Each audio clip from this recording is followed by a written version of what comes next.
welcome back, everybody. We're still fucking going. We are. Late night podcasting. Absolutely. Just fucking whatever. I think we're going to, as we said, we're going to start off with another list. I think we like lists here. The best Halloween mask from best to worst. Worst to best. Whatever. And then we're going to start shooting back over into the wrestling world. But there, we got some lists too. So now, you know what? Let's start off from... Let's go best to worst. Well, not even really best to worst, but just... Yeah, fuck it. We'll call it best to worst. Whatever. But okay. If we're going to start out, I got to go with 78. The best. And we're starting at best, right? For me. Yes, the best I agree. 78. 78's the best.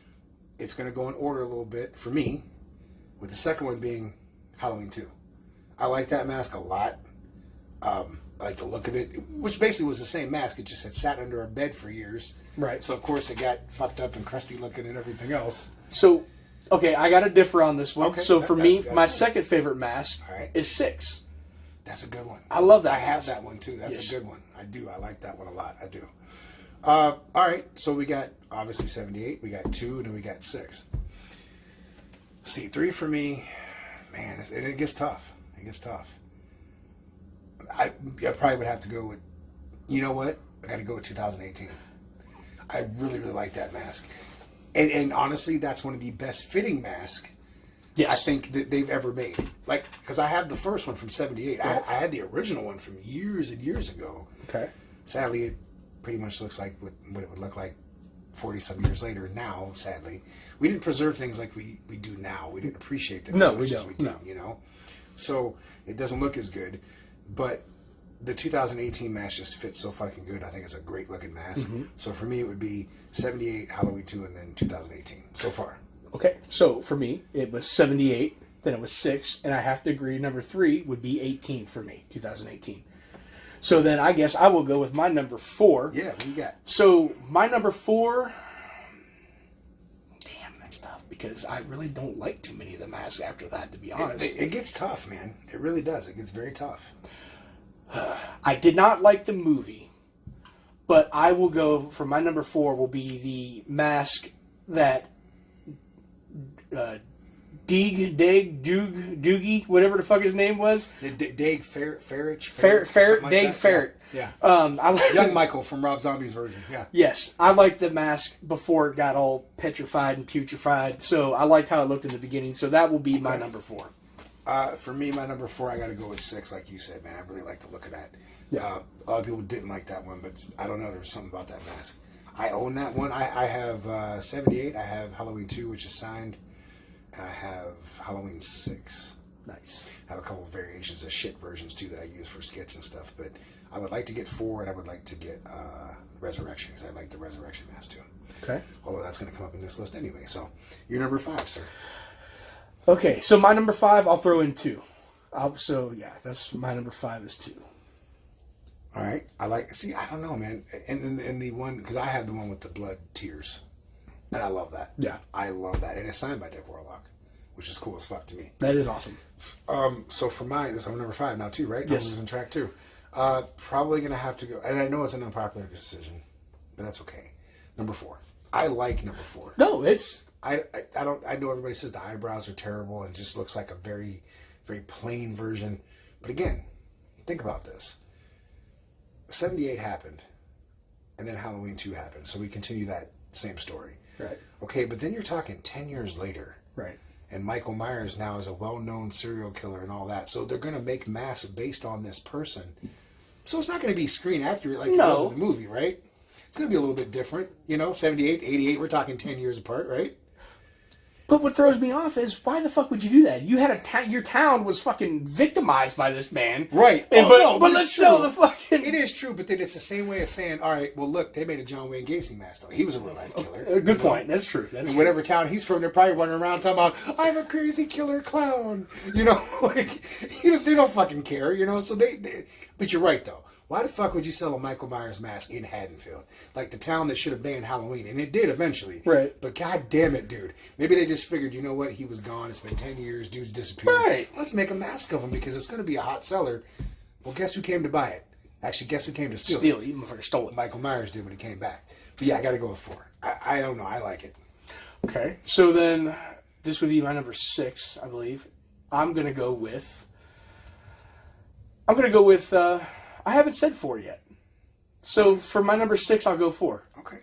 So this would be my number 6. Your number 6. Okay. God, I'm losing track. I know, right? You know what? I got to throw a wrench in the fun here. The clown mask from Halloween. Oh, I didn't know we were going that. I have to. Not Rob Zombie's version, which is I do have that tattooed on me. You do. That's on the wrong arm. Right here. It's this one. I do have the clown. You won't see it from that far away, but I do have the clown mask tattooed on me because I do like it. I'm not going to throw that one in this mix. I am going to say the clown mask that 6-year-old Michael Myers wore. To me, that was a staple. And I think a little nod on the fact that the original Michael Myers mask was supposed to be a clown mask. Yeah. Which was actually fucking creepy looking. Yeah. And I'll throw a picture of that up here, too. The hobo, because it had, like, the beard and the... Yeah. I don't think it would have been the same as seeing the white, pale Captain Kirk mask, but it was kind of creepy. But that clown mask, to me, was cool as fuck. So if I go number 6, got to go with the original clown mask. Okay, so number 7 for me, I'm going to go, since we can do that, I'm going to go, you know what? I'm going to go clown mask, and I'm going to go bandage face. Oh, okay, so you're talking, 4. Yeah. You know what? That was creepy too, though, man. It was. When he put his thumb through the fucking paramedic's forehead, no. You know how fucking strong you gotta be to put your thumb... And then you just said it too, because in the first reaction everybody said was, that's not believable. You could put your thumb on his forehead. It's a movie, dude. You suspend belief when it comes to movies. Right. It's okay to put your thumb through someone's forehead. I'm not saying you should do it, but it's okay to do that in a movie. Just push it right the fuck through. It's okay to do that, dude. It's fine. It's a movie. That's the point of movie magic. Right. So yeah, you can be that fucking strong. Number 7 for me. Man. And it's getting tough. As much as the movie's a hit or miss for me, it took me 3 times to watch it and even kind of like it, would have to be probably Rob Zombie's Halloween. Because it was cool. I mean, I give it credit. The first one. Yeah. The first one was cool. Because you had that, it did have the wear and tear of so many years of being, suppressed underneath the fucking floorboards and stuff. And it was cool looking. And it worked. Yeah. It had that, kind of had the original look to it a little bit. Not per se, but it wasn't bad. It wasn't bad. But that would be my next pick. Okay. So this would be my number 8. Some people might say this is a cop-out, but honestly, I'm just going to lump the rest of them together because I don't fucking like... No, there's nothing wrong with that. For me, for 8 is going to be... It would be Resurrection, it would be H2O, and it would be that fucking god-awful Rob Zombie 2 fucking pieced together shot. Yeah, dude. It's not even a mask really anymore. Michael Myers went from being a notorious serial killer to a fucking street bum. It was like, wait, what? He had the big ass beard sticking out of half his mask. You could see half of his fucking entire face. When did Hobo Joe move to Haddonfield? Well, apparently he did come Rob Zombie's Halloween 2. Just saying. By way of the fucking Big Rock Candy Mountain? Oh, yeah, boy. I remember the music. I can hear it in my fucking head now. You know what that music reminds me of? Like the fucking train going around the table and nothing but trouble. Shooting fucking pickles at you. Motherfucker! I can't help it, man. I can't help it. Oh fuck! I'm gonna cop out and go with you before I do that. But I will say I'm gonna go Resurrection first. Okay. And then from there I gotta go with the rest, man. Because 5 for me was tough because that neck. Oh yeah, I forgot about how the neck on the Halloween 5 mask was all the way down to his fucking nipples. Like it was one of those masks that you put on, but it's got the chest with it too. It was so fucking long. God, it was bad. H2O, I didn't hate the mask, but the fact that you could see his eyes way too much. Yeah. That blew it for me. Yeah. That you literally could see through that motherfucker's soul. Like, oh my God, I can see all your fucking eyes. And then, again, like you said, the Rob Zombie Halloween 2 mask. Again, it was Hobo Joe. It was terrible. I wanted to give Michael $1 and hope that he would go buy a sandwich and not a fucking vial of crack. Because I felt bad for him. Not as much as I'd be like, oh my, you're going to murder me. I didn't even care. He was like I want to buy him a fucking sandwich and call it a day. Like, he wasn't scary, dude. At all, man. Oh, my Lord. I'm sorry. And you know what? I think maybe... and it could change, and it could jump up there in the rankings when Kills comes out. Because I like the burn look with the cut in the side from being shot in the face, too. I think that's super cool. And I'm really looking forward to seeing how they pull that off. Absolutely. Like, I think that's a mask that I probably will eventually end up buying, too. Yeah. Because I think it's going to be a cool look. And I can't wait for the fucking figure to come out, too. I won't buy the figure until I see the picture of it, though. Yeah. I will not put the pre-order until I see the figure. Absolutely. I can't do it. Got to see the picture first. Absolutely. So, let's jump back into the wrestling a little bit with you. All right. So, when did was the Club Extreme thing... Your stable, your group, your tag team, was that something that came right out of the gate once you finished training, or were you just how did the bouncer gimmick and everything come together? I got to give credit to Ron for that one. We were out one day, and he was talking about a place hiring for bouncers. Okay. Let me backtrack for a second. Preston wanted to make me a Cuban. A Cuban wearing full... I thought you said Cupid as a No. Oh, God, no. There's only one of a kind, and that is the Kid Cupid. I could never top that, let me tell you. Nobody can. He wanted to make me a Cuban. So we're talking full-fledged army gear with the hat and a big-ass cigar. And I was like, I don't feel that. Yeah. And he goes, oh, man, you'd be main eventing shows with me and working for the title and everything. And as a young kid, you're like, oh, cool, main events and title shots. And I was like, no, because it's not me. Yeah. And I couldn't portray that character. I couldn't do it. He says, all right, we'll come up with something. I said, all right. So me and Ron were out one day, and he said, yeah, man, this place is hiring for bouncers. And I don't know, something about it just clicked. Mm-hmm. I said, bouncer. Cool, I'm going to go with that. That's going to be my fucking name. Yeah. Years later, me and Ron were going to a show, and Ron was going to be working at Battle Royal with me that night. And he was like, dude, I got to come up with a fucking gimmick. So we're riding, and he's smoking in the back seat, and all his ashes kept fucking coming in and hitting me in the fucking, like, shirt and shit. And I was like, dude, you need to call yourself fucking Ash, because you keep fucking ashing on me.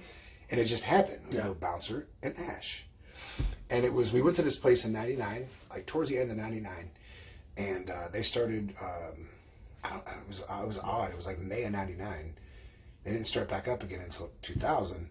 We took Kurt with us, and that was in May of 2000, May 27th of 2000.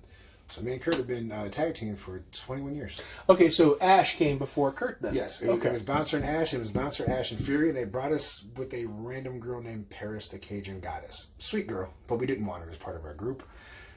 We really just wanted to run as the three of us. And they were, we're going to put a manager with you guys and this and that, right? And okay. Not much you can say at that point. You just kind of go with the flow. Yeah. We did bring in managers differently throughout time. We were with Temptress and Mega, and then we brought in Tough Tina. But we were. It wasn't like we were dicks, but everybody wanted to kind of. And I'm not saying we were like this hot thing running, because we weren't. But people wanted to be a part of the group, and we were just like, no, we don't want this. This isn't something we want. Right. You're not the NWO. We were friends too, so you took three friends, and it worked well because we knew each other, and then it just kind of progressed from there. And it's just like originally it was Ron and Kurt that teamed up on a few shows, but it just didn't work together as far as them as being a team. Yeah. And I told the guy, let me and Kurt run as a team. Well, put you guys against each other first. Total opposite of what the fuck we said. We still went out there and had a good match, and the promoter was pissed because we were heels and he was a face, and the crowd cheered more for us as heels than they did for him as a face. Oh, he was so fucking pissed, dude. So, you know, it is what it is. Me and Kurt finally teamed up, and it just flowed well, man. We just mixed well as a tag team. Yeah. And it's cool, again, because we're not just two random dudes thrown together as a team. We're actually friends inside, outside. We know each other, so we work well together. You know, as opposed to just, hey, A and B, you team up and you guys are working so-and-so, and it's like, what? So, and sometimes it works when you take two singles guys and they work out together, but when you take two people that know each other, it works so much well. Absolutely. It's so much better than just random guys. So, I want to go ahead and kind of jump into, you worked for the late, great fucking JT. I did, yes, sir. JT Lightning. Yes, sir. And that was CAPW? Yes, sir. Cleveland All Pro Wrestling. Yeah. And you said that when you first started, Preston brought in a lot of the old school talent and whatnot, and a lot of the names and this and that. And JT was kind of known for that too. He had a lot of names come through there before they were names. Yeah. Dude, just in the time that JT had ran stuff, he had, at the time, when Edge was Sexton Hardcastle. And that was his old gimmick on the indies. Yeah. And that was somebody that JT brought in on a regular basis. Yeah. Christian Cage was another person that he brought in on a regular basis. Wow, I did not know that. I know you said Beth Phoenix was there. Yes. When Beth Phoenix was there before she went to WWE. Mickey James was there before she went to WWE. And Cesaro was there before he went to WWE. These guys all had their farewell matches in CAPW before they went to WWE. No shit. Yeah. Yeah, and Cesaro ended up coming back because something happened with his work visa, and he ended up coming back. Wow. And then he went back to finally went to WWE. But yeah, man, JT brought in a lot of guys. So was that your first TV exposure? Yeah. Wrestling on TV? Yeah, JT was like, and I think we did other stuff that was supposed to be on TV. Like, there's always those promoters who say, we got big TV down here and such, and you get there and there were 6 fans in the crowd, and you're like, oh, fuck, we brought all 6 people, so how the fuck? Cool, that's cool. Have fun with your TV show. Right. He also asked us to pay for the doctor of that show, too, and we all sat there like, what? And then came back 5 minutes later and goes, well, fuck you guys, I paid for him. Go have a fucking show. Nice promoter, by the way. Anyway, but no, JT, yeah, man, he came to us that one day, and I remember he had the whole, locker room sitting out there, and he said, we're going to start filming for TV. That's awesome. Next show, and I was like, say what? And I was just happy to be there. Like, fuck, man, I'd been in the business at the time. You're looking at about 10 years. Yeah. So from 96 to 2006. And he was like, we're going to start doing TV for Sports Time Ohio and stuff. And I'm like, wait, what? It was crazy, man. Absolutely. Like, to turn on the TV and see yourself on there was like, whoa. Did I probably deserve it at the time? Probably not. You know what I mean? Like, probably not, dude. But I was thankful for it. Like, honestly, the JT gave me that opportunity. And I got to work with fun people. I worked with Chris Pavone, who had just got fired from WWE at the time. And I knew Chris because he had hung out with my cousin Felix. Okay. So JT goes, I'm going to put you in with Chris. I said, that's cool, So we're talking and stuff. And I walk up to him. I say, hey, dude, I said, you probably don't remember me at all. I said, but you just hang out with my cousin Felix. And he did one of those where the person has no clue who the fuck you are, but he goes, oh, yeah, I remember you, dude. I was like, you don't, but that's cool. So we worked that night, and he slapped me in the face. Oh. And if you don't know something about me, I don't like being slapped in the face. If we call it beforehand, I'm 100% cool with it. I'm going to knock your fucking jaw off when I hit you back, because that's just how I roll, because I don't like being slapped in the face. But if you don't call it with me, I have a problem with you. And do slap me in the fucking face. I hit him so fucking hard. They said on commentary I knocked his face about three rows deep. And I thought we had a good match. And afterwards he kind of came at me and was like, oh, well, you could have sold this like this and like this and like that. And I'm like, damn, bro, I've been working longer than you. But that's cool. Thanks for the advice, though. Right. Like, I mean, I took it, but I was like, I've been running longer than you, bro. I mean, that's great that you got, you came from WWE, but you also got fired because you had an attitude problem. So, just saying. I don't mean to be the asshole, but I'm just saying. Sometimes you got to be, bud. Just throwing it out there. Sometimes you got to be. Listen, there's only very few times when I've had to throw down the vet card. Yeah. We were in Erie one time, and they, for some reason, asked me to work under a hood. I don't know why. I mean, I'm here. Right. Why can't I just work as me? Right. Well, I want you to work under this hood. We're going to call you Black Magnum. So I was a colored condom. Okay? Full-fledged black mask, entire black covering up all of the tattoos, everything. I wasn't happy about it. At least you're a Magnum. But I did it, right? Well, yeah, I mean, I guess that's good, So I go in and I do it, and we're working this dude who's doing like a surfer gimmick, and his partner was a younger kid. My partner was a.k.a. Andre Cannon Alexander. I think you probably have heard of him. I have, yes. So he actually ran the music for the show, too, at this point. So he was out setting up that. Okay. So surfer dude is talking to his partner, and I'm over here getting dressed in my condom outfit, and I'm sitting there, and I hear this dude start to call the entire fucking match. He goes, yeah, man, we'll get in there, we'll do this, we'll do this, we'll do that, that, and this, and then I'll tag that guy. And I was like, that's one. I'm going to let you have it, dude. Kind of rude. So I'm still steadily doing my thing, and he finally says, yeah, man, and then we'll blah, blah, blah, blah, blah, this and that, and then I'll tag that guy again. And I was like, yeah, that's two.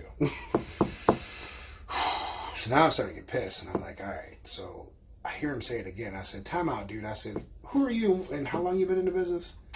I've been around about 4 years. I said, all right, let me hold up. I got something for you. Wait a minute. I said, let me slap down this vet card right quick.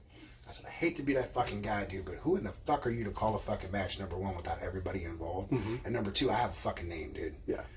That motherfucker stepped back, he did this, we called the fucking match. I said, and that's how you call a tag match, not how you just fucking did it. I had to do it one time for a movie, too. Yeah. And it wasn't really a vet card, it was more of a respect card. Mm-hmm. Because here me and Kurt, we walk in, and now I'm friends with the guy now, so I'm not knocking him. But originally we met him, and he just immediately like, oh, hey, man, I've been in like 40 movies, blah, blah, blah, blah, blah. I'm so-and-so, nice to meet you. And I'm like, how you doing? I'm John, this is Kurt. That's it. That's all we gave you. We were cutting our lines, we were doing our thing. And not cutting those kind of lines, I'm not saying like that. lines in a movie. Thank you very much. I don't want to fucking confuse anything here. Because he was just like, what the fucking lines are you cutting? Not those kind, but I do have a story about that too. Not real, but still funny. But anyway, we're cutting our lines and stuff, and I always doubt myself when it comes to stuff like that. So I figured I was going to go in here and fuck this up and everything else. But me and Kurt were on point, man. And the guy was messing up a few of his lines. I'm not knocking him. It happens. Fuck, I've done it too. And, you know, so we get on the set and stuff. And, well, he kind of, before that, he kind of like threw something out at me. And I was like, all right, I'm going to give him that one. It happened again. And I said, there's two. And it happened again. We were finally on set. And I said, that's three. And I said, time out, man. I said, real quick, I just want to tell you that I'm John and this is Kurt. And I said, combined, if you want to combine us as far as years doing entertainment or anything else, we've been together damn near over close to 40 years, dude. And I said, we've also done several films since 2006. Nice to meet you. Yeah. And he was like, I apologize, man. And he's been cool as fuck with us ever since. Like, don't treat us like we're these young dudes that just came in. If you want to give me advice, I will 100% listen to you all day. Because I don't profess to be the best actor, just like I don't profess to be the best worker. Mm-hmm. But at the same time, don't come at me with a fucking attitude. Talk to me like a normal fucking person, and I will respond 100 times better. Do I want you to tell me if I'm doing something right? Yeah. I don't want to have to ask you. Normally I will. Like, hey, was that cool? Did you like it? If not, let's do it again. You want to get an extra one just in case. But don't come at me with attitude, dude. You know what I mean? Like, I don't need your whole resume. I didn't give it to you when I met you. Nobody wants your resume. If I walked up to you and said, hey, I'm John, and gave you every fucking list of movies I've done, you'd be like, okay, cool. You wouldn't give a shit. Right. Unless you asked me or you were... Then I'll tell you. Absolutely. I've had people ask me, hey, man, how many movies have you been in? And I don't like answering the question. I don't like answering the question because I feel like I'm bragging. Yeah. But I'm not. And I can vouch for you 100%. You're not that type of person. No, I don't like that, dude. Like, I don't like to sit there. How many wrestling matches have you had? I'm actually proud to say that at some point. But there's times when I'm very laid back and I don't want to tell people that. Because I don't want to come off like this bragging asshole, you know? And that's why at the same time, like, I want to make this interview, you know, about you, because in a way it is, but at the same time, I don't want to make you uncomfortable, because honestly, dude, like, you know, stepping away from this whole host, whatever the hell you want to call it thing, you're probably one of my, well, there's no problem, you're one of my best friends, you're someone I look up to so much, and I can sit here and brag on you all day, but I just know you're not that kind of guy. He gives me way too much credit. Because you fucking deserve it. Way it. too much credit. But... Okay, so we've got you in CAPW. Yes. You're working on TV. Yes. You're working with some names. You got names coming in. You're the first main event of Cleveland All Pro TV for the tapings was Samoa Joe and Rhino. Nice, very nice. You guys ought to know those names out there. I would hope so. Yes. You'd think. So, also in that time, you know, you're working for companies you're working in West Virginia. You're working in Ohio, PA, BDW, Black Diamond Wrestling. You work for. It was RAW at first, yeah. Right. Yeah. So it was Tuesday Night Raw instead of Monday Night Raw. So that's let's see here. How we doing on time? We got about 3 minutes, so let's touch on the opening of Raw, because actually it's funny because that story transitions into how you become a promoter of your own. Yeah. So we were together that first day you were at RAW. We were at JT's big show at the Nautica Pavilion out in Cleveland. Yep. And I think it was Blaze came to us and he said, hey, man, there's these shows every Tuesday out at the Shamrock out in Barberton. You guys should come check it out. And it was me, you, and Steve, and who else went with us that night? It wasn't Kurt. Billy. Wasn't it Billy? Bill Rose? Was it Bill Rose? Or no, it wasn't Bill Rose yet. I don't think. No, I know it was me, you, and Steve for sure, but I don't think Kurt came until later on because of his work schedule. Maybe not. Fuck. Was it Bill? I think we did it because we ended up doing a tag match. Yeah, it was Bill Hyatt, wasn't it? Okay. Because we did that show where them fucking dudes got beat up by the shoot crew. That's right. Whatever. Yeah, you're right. Yeah. So we go down that first Tuesday, and we go in, we do our thing. We thought we did well. I thought we did well. And the promoter at the time was by the name of his real name was Bernie. He went by Frank Annalini. And he came up to me afterwards and he shook my hand. He said, hey, man, he said, we'll watch the tape and let you know. Notice I said tape because I guess still in those days we were watching video fucking cassettes, I guess. I don't know.